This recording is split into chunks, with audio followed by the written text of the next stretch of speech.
Hello everyone! At dahil nga maulan at malamig ang panahon gawa ng bagyong Ada, ay for today's video ay samahan niyo po akong magluto nitong ating napakasarap na chicken macaroni soup.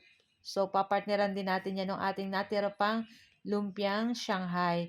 So ayan na nga guys, so magpapainit lang tayo nitong ating pot at maglalagay tayo ng mantika and igigisa na natin dyan yung ating bawang at sibuyas at pagkatapos ay pwede na nating ilagay dyan yung ating chicken.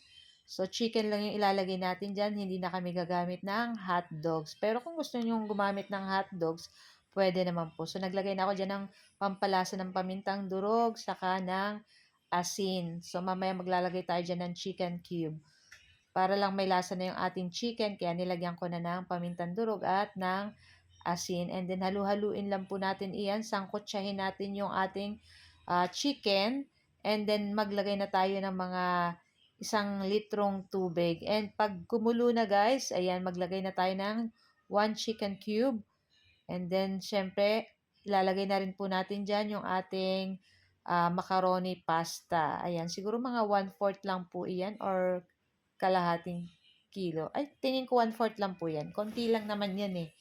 So, ayan na nga at hihintayin lang nating lumambot or maluto yung ating macaroni pasta. At pag malambot na guys, pwede na nating ilagay yung ating mga gulay. Siyempre, the more na marami pong gulay, siyempre masarap po yan. So, tamang-tama po ngayon at talagang maulan at talagang napakalamig ng panahon. Nakakatamad nga po sanang lumabas, kaya lang no choice, wala pong ibang lalabas sa amin kundi ako. Ayan. So, lutuin lang natin ng ilang minuto yung ating mga gulay at pagkatapos ay pwede na nating ilagay dyan yung ating evaporadang gatas para mas masarap. Ayan.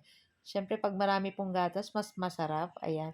So, maya-maya ay papatayin na rin natin yung apoy at luto na rin to guys. Naku, napakasarap nito guys. Sobrang sarap.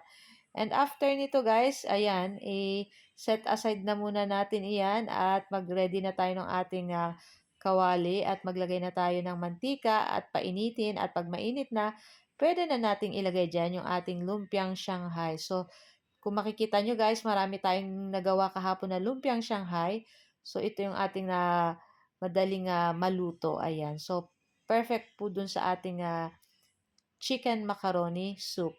So, ayun, lulutuin lang po natin iyan at pwede na natin yan hanguin. So, meron pa rin kami guys natirang lumpiang Shanghai. So, lutuin na naman namin yun sa mga susunod na araw. And pagkaluto ng ating lumpiang Shanghai, nagpainit naman ako nitong ating kawali. Naglagay ng mantika at naggisa ng bawang at naglagay na rin ako ng asin. At this time, lulutuin natin ay syempre fried rice. Ayan. Syempre may bahaw po tayo. Ay sayang naman at marami pa yung kanin kaya i-fried rice na lang natin. So, masarap po sa macaroni soup at yung ating lumpiang Shanghai. So, lulutuin lang po natin iyang ating kanin dyan and pagkatapos luto na ay pwede na nating i-ready. So, ayan na nga at ready to serve na rin to guys. So, mainit pa yung ating sopas kaya masarap pa pong kumain pag mainit pa. Same nung ating lumpiang Shanghai at nung ating fried rice. So guys, ito lang po ang aming video today and thank you for watching. See you next video. Ciao! Bye!